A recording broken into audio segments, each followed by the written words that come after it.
महाराष्ट्रात पुढील 24 तासात अत्यंत धोक्याचे आणि आणीबाणीचे म्हणजेच एमर्जन्सी हवामान असणार आहे, असा गंभीर इशारा हवामान विभागाने दिलेला आहे. गेल्या 25 वर्षात पाहायला मिळाली नाही इतकी भयानक परिस्थिती ओढवण्याची शक्यता सांगितलेली आहे.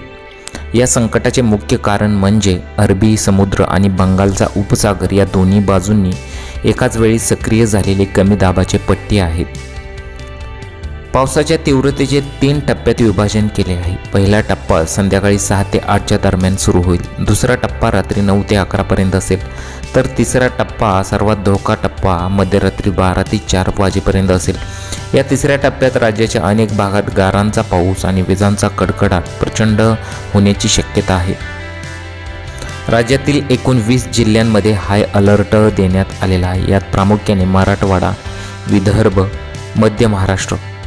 नागरिकांसाठी आणि शेतकऱ्यांसाठी खबरदारी: विजा चमकत असताना मोबाईलचा वापर टाळणे आणि झाडाखाली आश्रय न घेणे या सर्वात महत्त्वाच्या सूचना आहेत.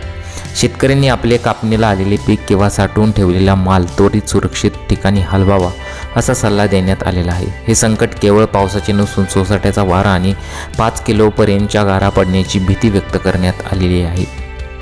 नागरिकांनी सतर्क राहावे या उद्देशाने तयार करण्यात आलेला हा हवामान अंदाज या शक्यतांवर आधारित असतो. त्यामुळे निसर्गाच्या या बदलत्या रूपांकडे दुर्लक्ष न करता पूर्वतयारी करणे आवश्यक आहे.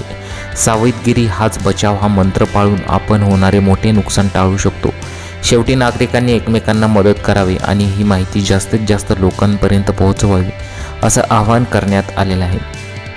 मराठवाडा, छत्रपती संभाजीनगर, जालना, बीड, धाराशिव, लातूर, परभणी या जिल्ह्यामध्ये सोसाट्याचा वारा आणि गारपिटीचा धोका निर्माण झालेला आहे. तसेच विदर्भ, नागपूर, वर्धा तसेच मध्य महाराष्ट्रामध्ये अहमदनगर, सोलापूर